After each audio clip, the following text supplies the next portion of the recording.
Good evening, Croeso. Welcome to the Cheltenham Exchange.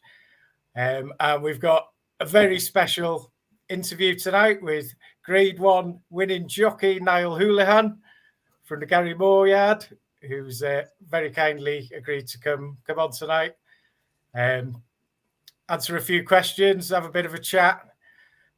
So first of all, massive thanks for coming on to speak to us, Niall. Really appreciate it. As we mentioned, this will probably be the most unprofessional interview you ever do in your career, but we'll give it a bash. No worries. So yeah, almost a full team tonight. We've got the Rain Man, Ian Rayner. We've got Alex down in Cheltenham. We've got Johnny, and unfortunately, Matty's not with us tonight. He's working. Behave yourself, Alex. I won't say what I was going to say. No, don't say what you're going to say. But yeah, I think Matty did chuck in a question, so we'll have to ask Matty's question of Niall to make sure that he's still with us in spirit, I'm sure. So yeah, Niall, welcome, and again, thank you for coming on. So, based in Gary Moore's Yard since 2018, I believe. Is that right? When you came across 2017, 2018? 2018 it was. It was July 2018. I finished my leaving cert in Ireland. A-levels, we call it, over this side of the water. And about 2 weeks later, after finished my last exam, came over to Gary Moore's, a job I was lucky enough to get. Sean met, my brother Sean Houlihan met Jamie one day at the races, and Jay just passed comment to him saying how they're looking for a commissioner's jockey. And didn't even Sean anything say that, and came back to me and kind of said, I know they're looking for a jockey. And my uncle Pat trains in Epsom, Pat Phelan. And he put in, I asked Pat about the yard, it's just curiosity more than anything. And obviously he used Josh Moore, and he couldn't have applauded it more, saying best would have been a better place to go in the country even. And like it was tough, because looking at the yard, it was quite hard to see where he kind of fit in there, because like you had two really powerhouse professional jockeys in the yard, and I know 7 pound claimers are great in that, but I always kind of just a small bit worried about whether I could actually get my foot in the yard. But Pat put my mind at ease, and he said it'd be the best place to go. If you don't do anything there, you're going to learn a load about training race horses. And every day I've come here since, I've still been learning five and a bit years later. And thankfully put a word in when Pat put a word in with Josh and Gary and that, and got me a job inside her. So I'm very lucky, very lucky. Fantastic. Well, we had we actually had Caelan on last year, Caelan Quinn, and he said that he couldn't speak highly enough of the yard as well. Very similarly. It's like one of those. It's one of those yards, because we're a bit further away from, like, we're not in Lambourne, we're not in Newmarket, we're not in Cheltenham or Gloucester way. We're down in the southeast by ourselves to a certain extent. We've got great access to London tracks, but like he's been a powerhouse. He's been a proper top 10 yard for the last 5, 6, 7 years, definitely, and even before inside of Grugy years. But like this kind of a yard kind of was underneath the radar for the national hunt scene to a certain extent. Brilliant. So, obviously you mentioned your brother Sean there. So both your brothers, Sean and Connor, are jockeys, I believe. Connor actually, he's packed it in, sadly. His weight got the best of him. He was pine jockey in the West Country about 2 or 3 seasons before that in Ireland. But he's recently just moved out to Sydney, Australia. He's a 4-man for Dave Kieran Maher and David Eustace, just started there 2 weeks ago. So I've had one phone call since, which is a great sign, because he's working hard. Why Australia? Different. He worked in Ireland. He worked done his leaving cert as well as myself, and spent a year in college. Didn't suit him. Tried to become a pint jockey. He was 6'5", couldn't do the weight consistently or get into the right yards. But he stayed for 2 years in Ireland, right down for Joseph O'Brien. And then he came over to England, rode out for Will Biddick and Chris Barber, 2 great stables in the Pine scene. great mentors to him. Learned a lot from that, and then he went to Paul Nicholls for a season to be pupil assistant. And like he's got a great, like he's worked for one of the top trainers in Ireland, Joseph Bryan. Great setup, a lot of horses, and he's worked for two great horsemen in Will Biddick and Chris Barber, and then gone to the guru of Paul Nicholls. Like if you had any learning or grounding within jump racing in Ireland, England, he's had great grounding there. But as I said to him all along, it's like you want to look at flat racing as well. It's something that I see in Gary's a lot. It's like that we have the both jump race in the winter, but we're still busy in the summertime with our flat horses. And even though our horses mightn't be the same grade as Joseph's or Kieran Maher's or that, but it's great to see both sides of the industry. So I definitely been telling a lot for the last 2 years to get into a good flat yard. And then the opportunity came up through a few contacts in Ireland about going to Kieran Maher's. So in fairness to me, he took the opportunity very well, and I've only had one phone call since, which for him is a good sign. It means he's working very hard. Fantastic. Wow. Fantastic. What opportunity. Yeah, no, very lucky. And so, Pat Phelan, your uncle. I read David Kiley is your uncle. And did you start off in John Kiley's yard? Yeah. So, great growing up. Like, obviously, to put in perspective, so Pat Phelan's my uncle. He's from Train Epsom since about 2008. Trained in Curra previously years ago. Did a pre-train breaking yard in Japan in the 90s, noughties. And it's like he was always an icon to me growing up, Pat was. Just because he's a brilliant horseman. Great man. Really, ask anyone on Epsom, he's a great character, but he's a brilliant horseman. So growing up, I had people like him to look up to. And I even my uncles, I've got Uncle Eamon has Derry Luskin stud and feathered. They do boarding mares, they do yearlings, they do 3-year-olds, buying and selling horses, everything and in the spectrum of bloodstock. And I've got our uncle Morris, he was training at Thigh, Morris Phelan, trained Portrait King to win at Eider. And Michael Phelan's also an uncle of mine, he works in Coolmore. So like horses is in my blood, really. My grandfather had a stud farm himself. But then to have the grounding with Kiley's as well. So David married my auntie Breda, and David's brother's John Kiley. And David lived next door to us, one field up. John Kiley lived 2 fields down. And I was about 11 years old one day, and I wandered down there. They used to do silage and hay out in the fields in the farm, in the fields around outside my house. I used to love tractors growing up, like any young agricultural man or fell in the country. And so I used to love going out looking at tractors. And then by the time I was 11, I wound up milking a cow somehow. And then down John Kiley's, because he has 65 head of cattle as well. And it just got me my first job, milking cattle in the morning and looking after horses. After the first milking. And yeah, look, John Kiley, if I couldn't put into words how to describe him as he was for a mentor or a boss or an idol. It was great to me. He's taught me a lot about life, a lot about horses, and I'm just very blessed to have met him, really. Fantastic. Yeah. So, and I think, look at him as a trainer. I grew up there when he had Total Line running in Ebor. He had Carver Lock running in the Hennessy as it was back then, and then the Irish Gold Cup had changed around his time, and he won the Irish Gold Cup. He won a Galway Plate. Like, brilliant horses to be around. Very lucky in that sense. Brilliant. And then it was one of the stories of the festival last year as well, wasn't it? In the bumper. It was. It was a day that I always remember because I went there with a lot of hope. Look, the horse ran a cracking race. I think we're very unlucky not to be third in the champion chase. We knew kind of half going that the rain was gone.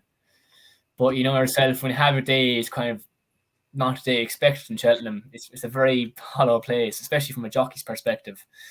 But you know what? Everyone from my town, a lot of locals were over there for the day when John Kiley had run bumper, and one of the Hoolans riding in a championship race. Like, it was a big day for the town, especially Dungarvan.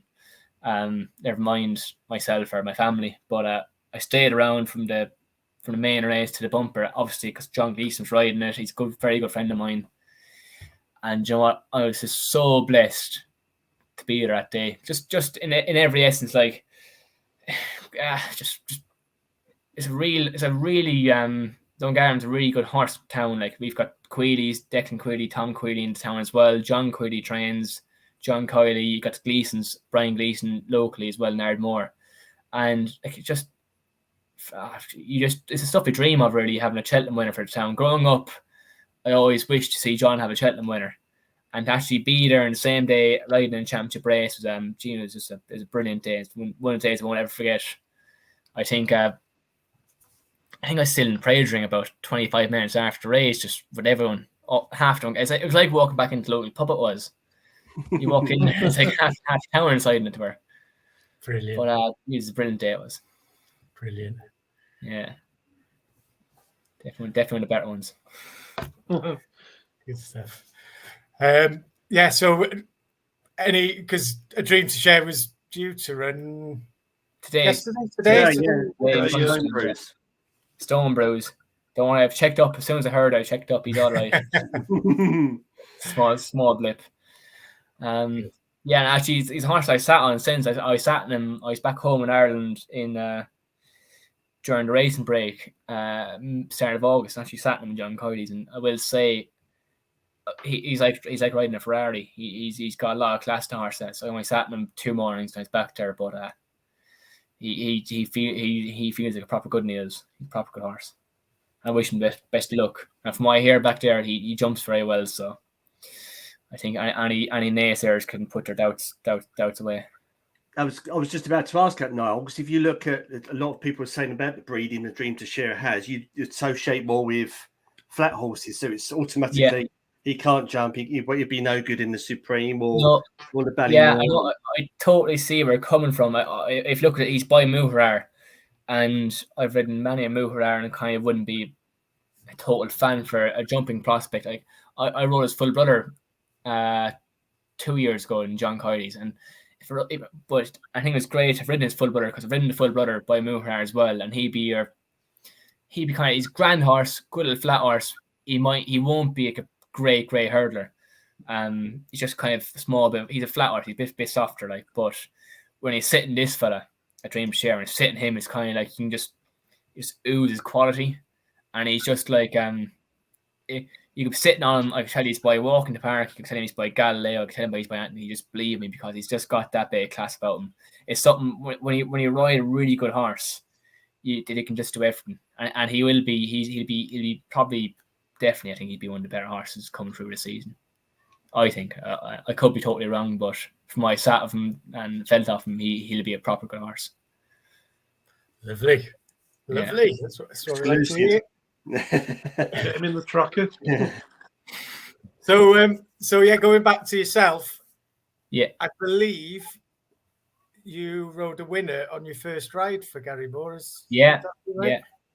Very lucky. I don't know how things just fell into place. Really, done my came over here after my leaving cert. Done working Gary's with the idea of going for my license.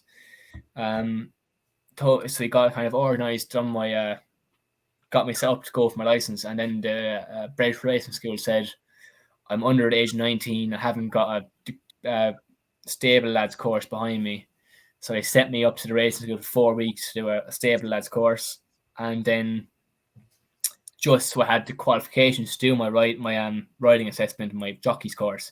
Even though at the time I had about 15 rides in Ireland, I think, or 10 rides in Ireland, and done all that, gone to my 2-week course, and I remember sitting there in second week of the course, not thinking too much. It's about is the last week of October, first week of November, and Gary had to enter on a Sunday in Sandown, the first Sandown meeting of the year. I'll always remember it because it was Remembrance Day, 11th November, and usually it takes about a week for your license to come through. So I kind of thought their entries, I mightn't ride them, but thankfully for me, Richard Perham at the racing school is very forthcoming towards Gary, and he allowed me to actually get my license straight away after finishing my course. So I finished the course on a Friday. Straight away I was declared in a horse, which was pretty much very lucky that they allowed me to do that. And I went out on the Sunday, my first ride in England, and to a certain extent horse bowled with me and won by 10 lengths. Brilliant. All the fun is that it's a great judged ride. Like, I didn't know what he's doing. We obviously know what you're doing. I think I looked last night, and according to the Racing Post, for Gary's yard, you've had 49 winners from 270 rides, so it's like 18% strike rate. Yeah, it's long may it last. You can't question that. You can't question that. I'll take 18% any day of the week.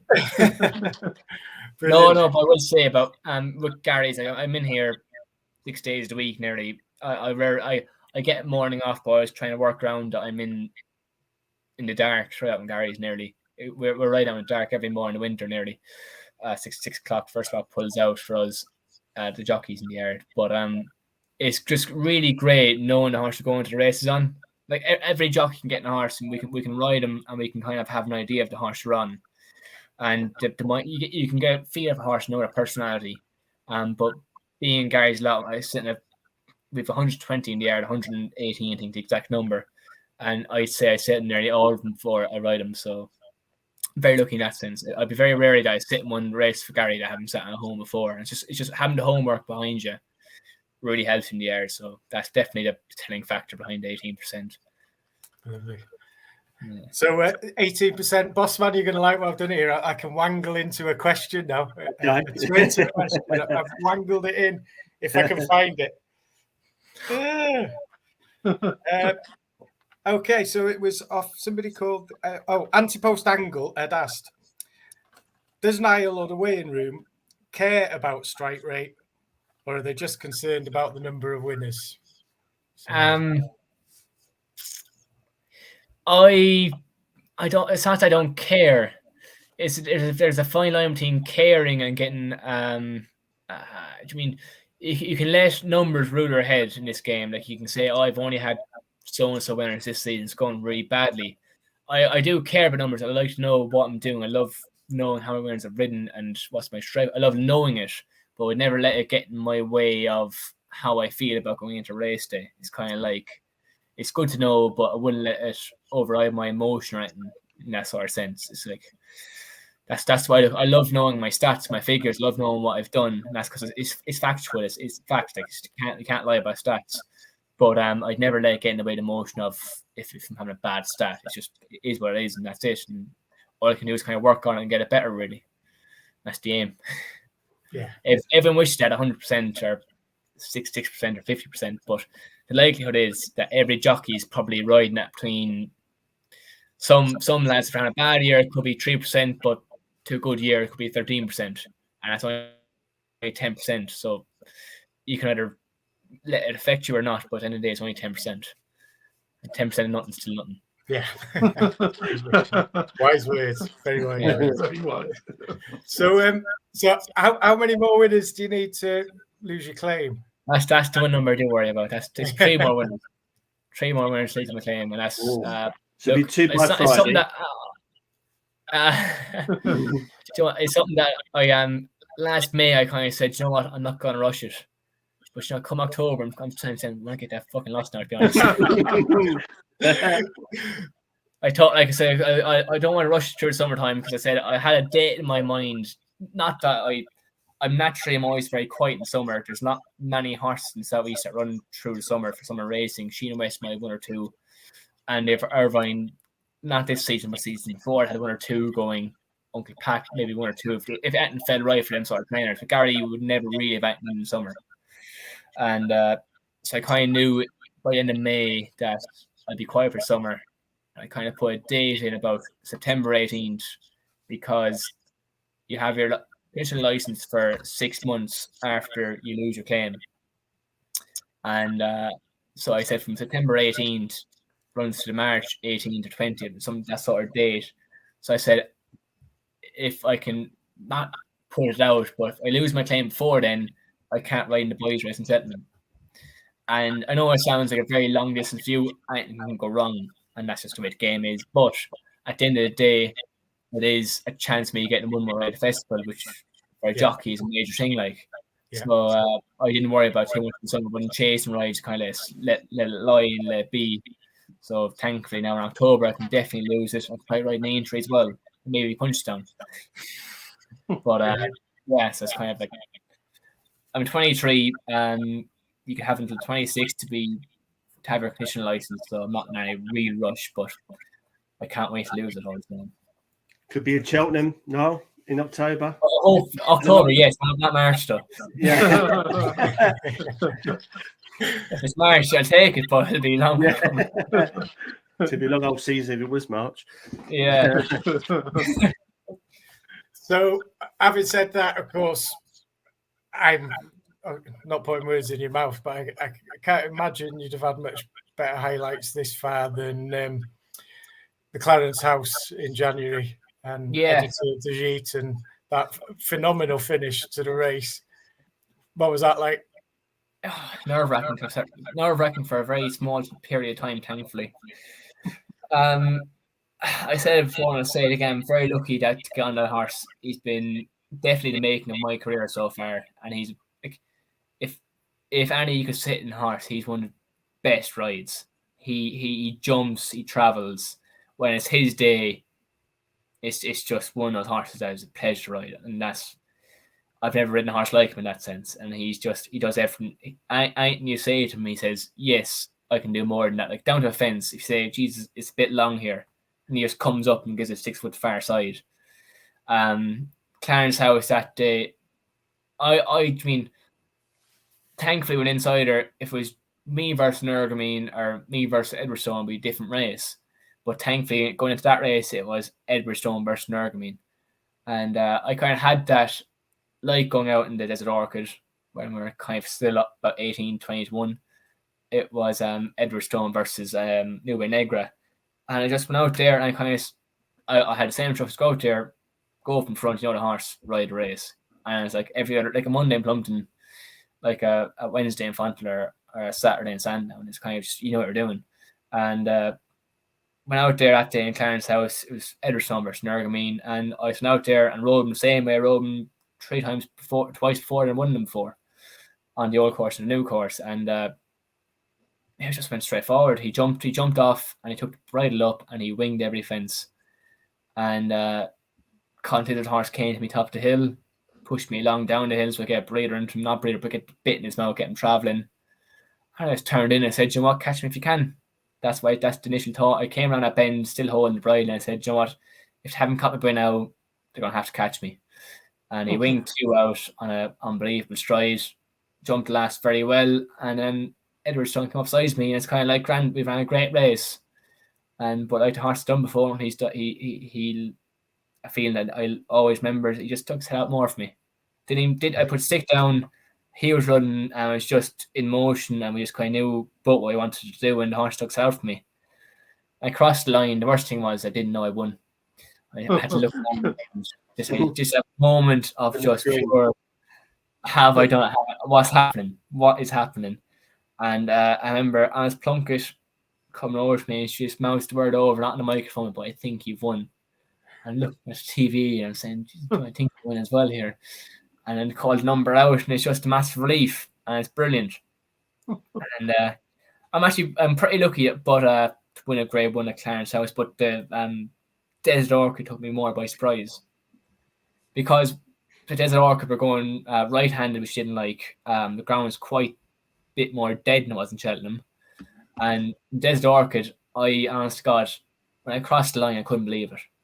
It was not more of a high, but it was the first massive high in my career of that sense. And that one took me more by surprise. And that's when I'll actually not remember more, but it's definitely a feeling that I won't ever forget. Whereas Clarence House, I had a sneaky feeling that, you know what, we can do these lads here. We've proven it before.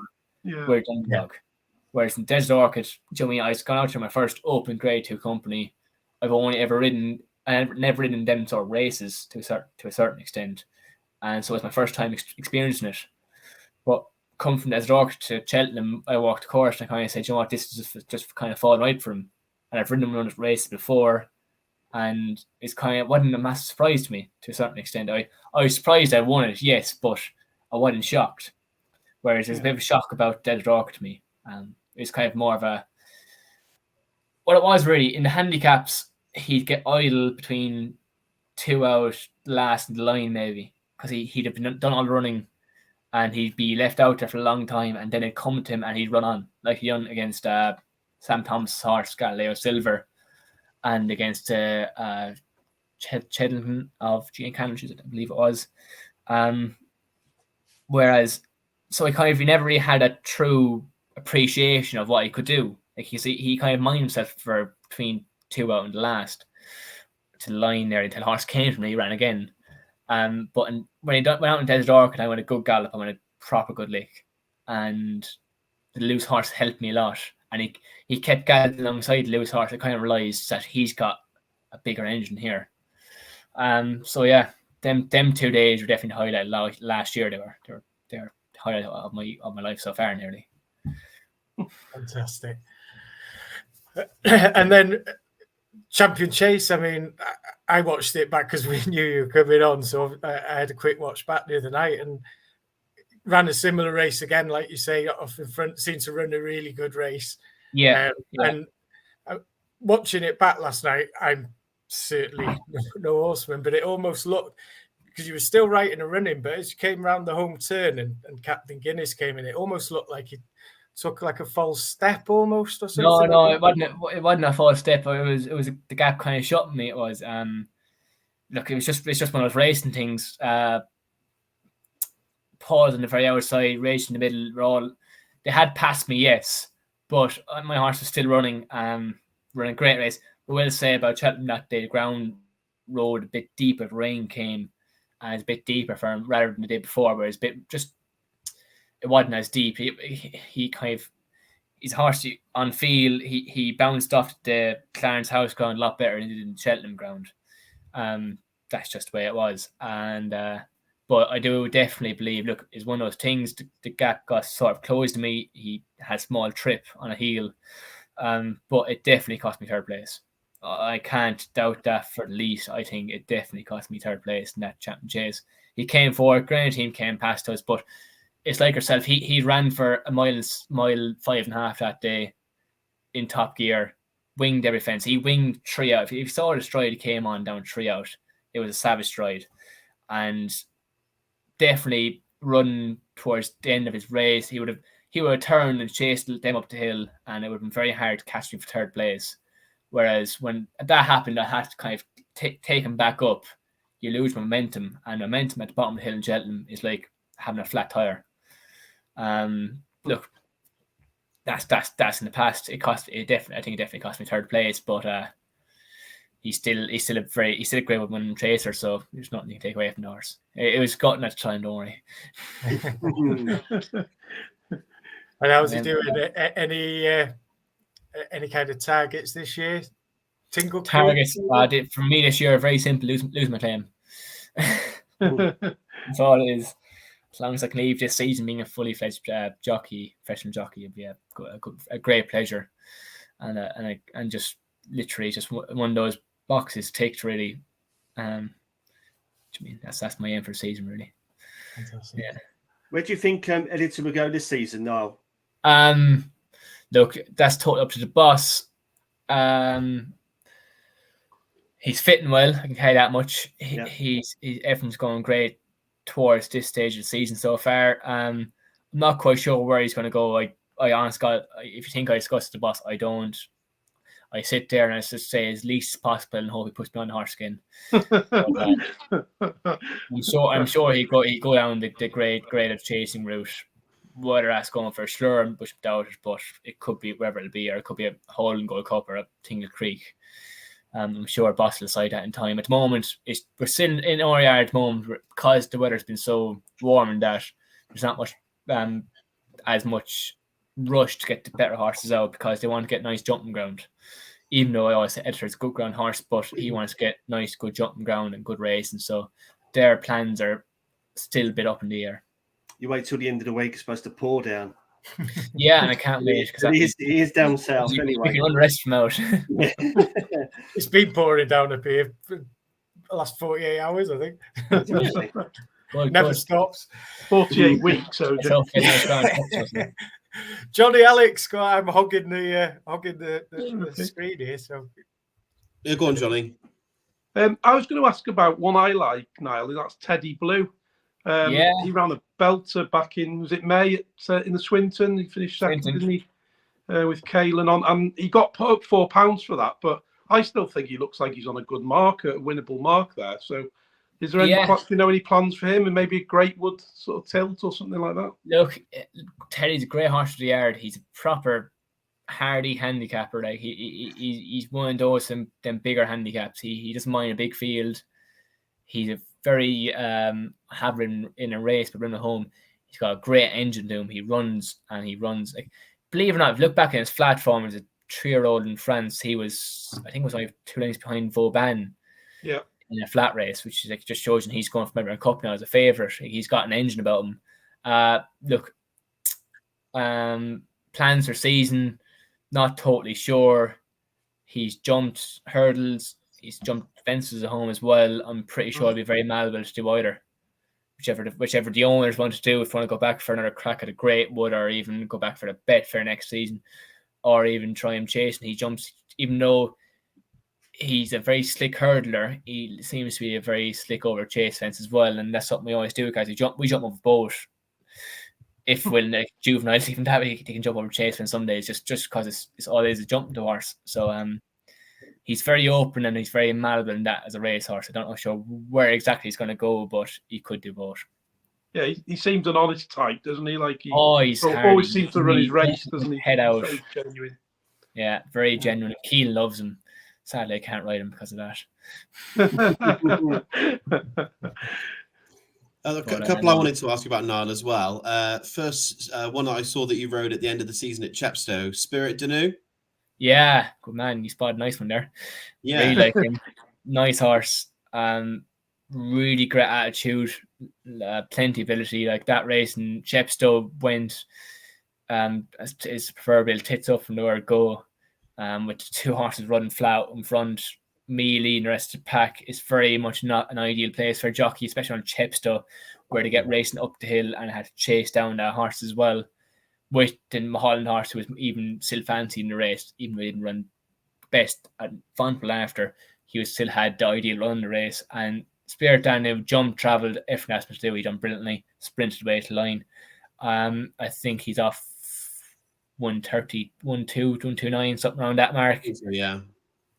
Yeah, nice mark and nice horse to look forward for season. Really nice horse to look forward for season, I think. I thought it was a really impressive performance at Chepstow. Yeah. And even if didn't look on form or even on looking at the race on TV, but from what I felt he's a really nice horse for me, I thought. Yeah. It's always nice when you can sort of, it looked like you sort of eased him down towards the line as well. So yeah, I know it's just no point doing too much. But you see that personally. Yeah, as long as don't get caught one day, hopefully. Yeah. And then the other one that I wanted to ask you about was another one you rode last year. Had a bit of a funny record. I think it had 3 wins and won 3 times and was pulled up twice. Was Black Jerry. Oh, Black Jerry, yeah. Yeah. A stalwart, a brilliant old horse, great jumper.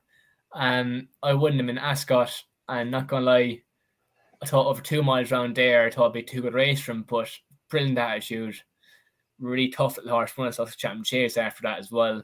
But yeah, he'd be a nice little fun horse for season. Yeah, he's soft. Even though it's strange, you ride him every day and think he'd be a soft ground horse being a Westerner, but he seems to act in the ground as well. So very malleable and a brilliant jumper. One of those you just love sitting on. Yeah, love old Jerry. He's a great horse. Was that something that discovered him, or because he won, then he pulled up twice in a row, didn't he? And then he won again.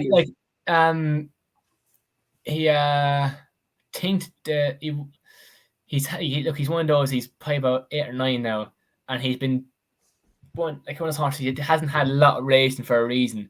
Nothing major, like no majors, but you're always just kind of Westerners are a bit more difficult. They hit the ground hard in that, and they try very hard. So it's kind of you have to kind of look. He hasn't got an eye. Not one he can run like 8 times in a season, but when you get him there in great form, he's kind of know he's going to run well. And but he's a great horse. He's yard stalwart nearly. And like one of those, if you we always thought he'd be a 3-1 chaser at home because he won an Irish point. But I think it's just his attitude. He's a bit of an anomaly really, because he shouldn't have won over 2 miles in Ascot or a Sussex Champion Chase for that matter. Like, but he's just a great attitude. When he's in great form, he's in great form. Well, you can say it's because of you that you won at Ascot, can't you?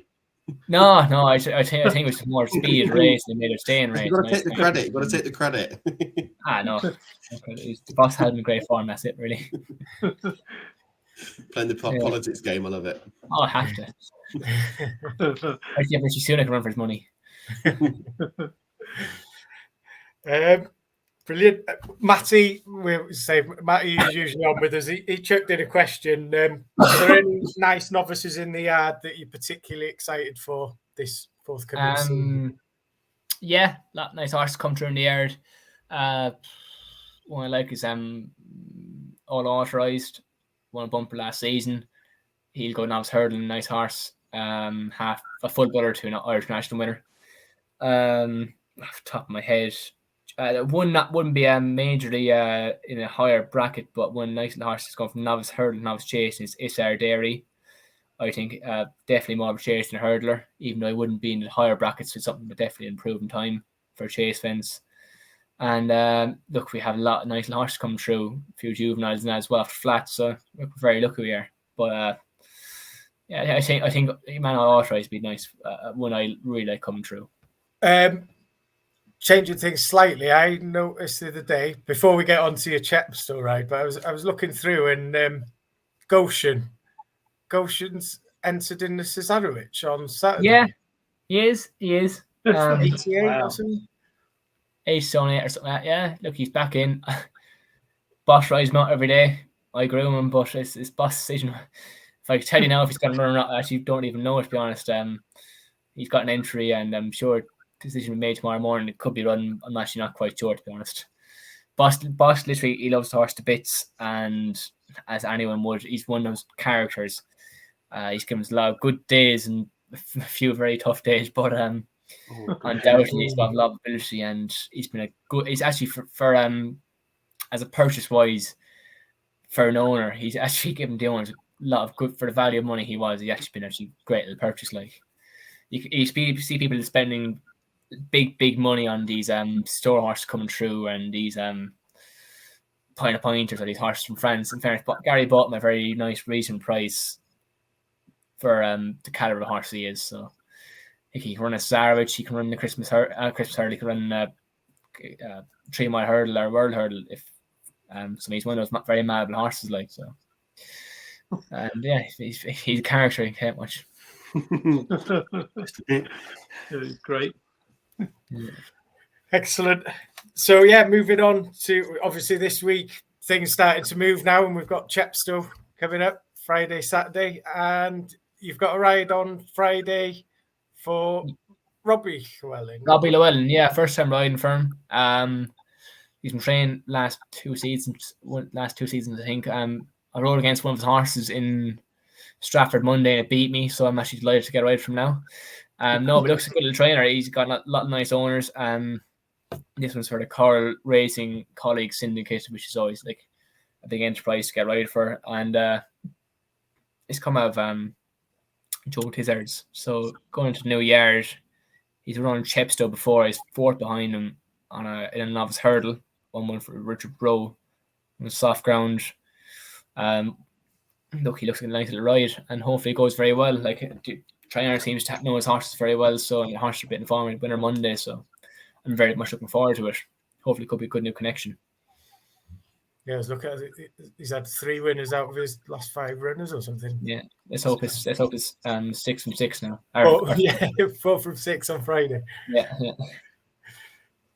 Ian, Bossman, you got any questions you want to check? I was going to read it. One of our friends, Paul Beck, Froggy Paul, he has Spectre Racing, and he's asked, you might have to bear with me, I'm reading on my phone, but how does it feel being the only brother to have never ridden a winner in Ireland, and what are you going to do about it? I know I had 3 rides there in Tremor in August. I was hoping to nick one there, but just keep trying. I'd love to ride a winner back in Ireland. Like I spent my child up growing up there and going racing there for the age of about 12 years old.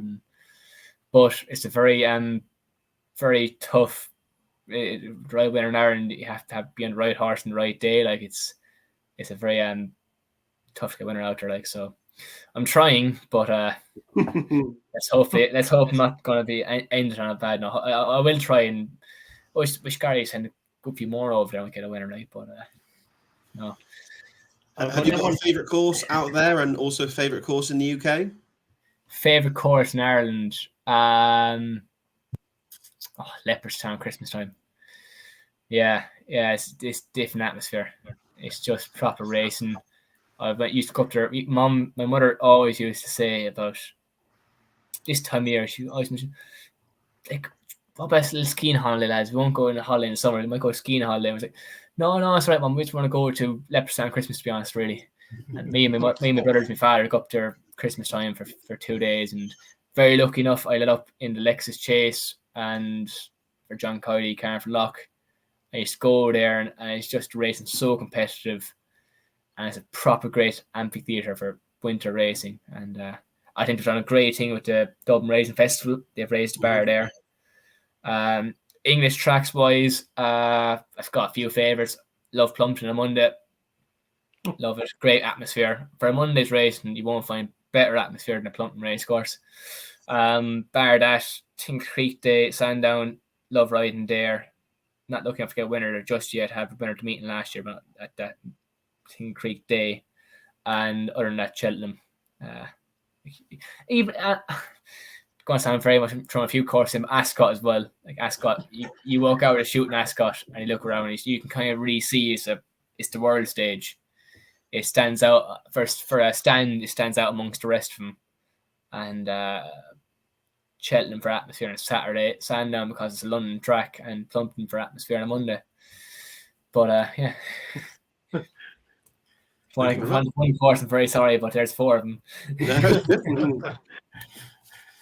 Ian's off to you're off to the DRF, aren't you, this year, Ian? I am, yeah. I've booked my accommodation. I'm going to check up with this guy called Ginger Joe. He's got one of the other channels, so we're going to be sharing with him. So I've booked my tickets and got my flights. First time in Ireland, so it's going to be brilliant. Interesting. Don't go to the bars, £9 a pint. He only drinks halves. He only drinks halves. He'll be drinking quarters if it's £9. No, I go to I have a local gym I go to, and a lot of the lads there, a few lads went there last season or 2 seasons ago to Dublin Race Festival, and they're going back next year as well there. That's if you want to see for a racing enterprise, if you're getting race scores over from England to Ireland, it's always a good weekend to go racing. So between you and Sean, then, competitive wise, is there thankfully he races down West Country and up that way. I race over this side of the country. Very competitive.